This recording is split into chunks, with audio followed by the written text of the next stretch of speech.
ఎన్నో కుట్రలు ఛేదించుకునే రాష్ట్రాన్ని సాధించుకున్నామన్నారు టీఆర్ఎస్ చీఫ్ కవిత.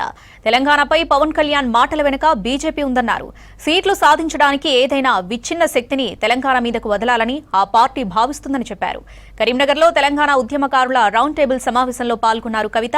టీఆర్ఎస్ 2.0లో కోటరీకి అవకాశం లేదన్నారు. గతంలో తాను కోటరీకి బలయ్యానని చెప్పారు. 1200 మంది తెలంగాణ అమరవీరుల కుటుంబాలను ఆదుకోవాలని రౌండ్ టేబుల్ సమావేశంలో తీర్మానం చేశారు.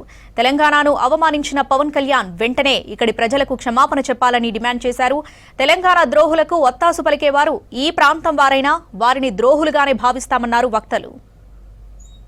బీజేపీ అనేటటువంటి పార్టీ ఏది ఏమన్నా వేసి తెలంగాణను హస్తగతం చేసుకోవాలని ఆలోచన చేస్తుంది, ఏది ఏమన్నా వేసి తమిళనాడుని హస్తగతం చేసుకోవాలని ఆలోచన చేస్తుంది, ఏదేమన్నా వేసి సౌత్ ఇండియాలో పాగా వేయాలనే ఆలోచన చేస్తుంది.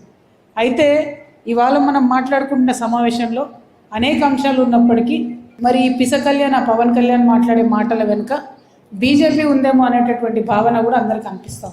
ఎందుకంటే డైరెక్ట్గా వస్తే 8కి ఎక్కువ రావు ఎమ్మెల్యేలు, ఎంపీలు అంటే వచ్చిన వాళ్ళం, కానీ ఏదేమన్నా చేసి రాష్ట్రంలో అధికారంలోకి రావాలంటే ఒక విచ్ఛిన్న శక్తిని తెలంగాణ మీదకి వదిలిపెట్టాలి.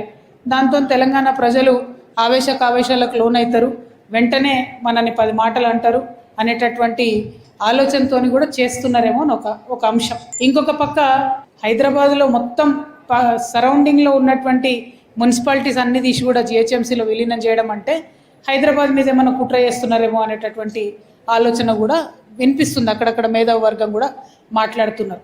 అంటే అల్టిమేట్గా ఇవాళ మనం ప్రతి జిల్లాకు పోయి, ప్రతి ఊరికి పోయి, ప్రతి మండల కేంద్రం పోయి ఇటువంటి సమావేశాలు పెట్టి మనకు కొంచెం బోర్ కొట్టినా, మన ఫోన్ నుండి మనం దూరం ఉండాల్సి వచ్చినా చేయాల్సిన పని ఏంటంటే పొంచి ఉన్న ప్రమాదాన్ని ప్రజలకు వివరించాలి.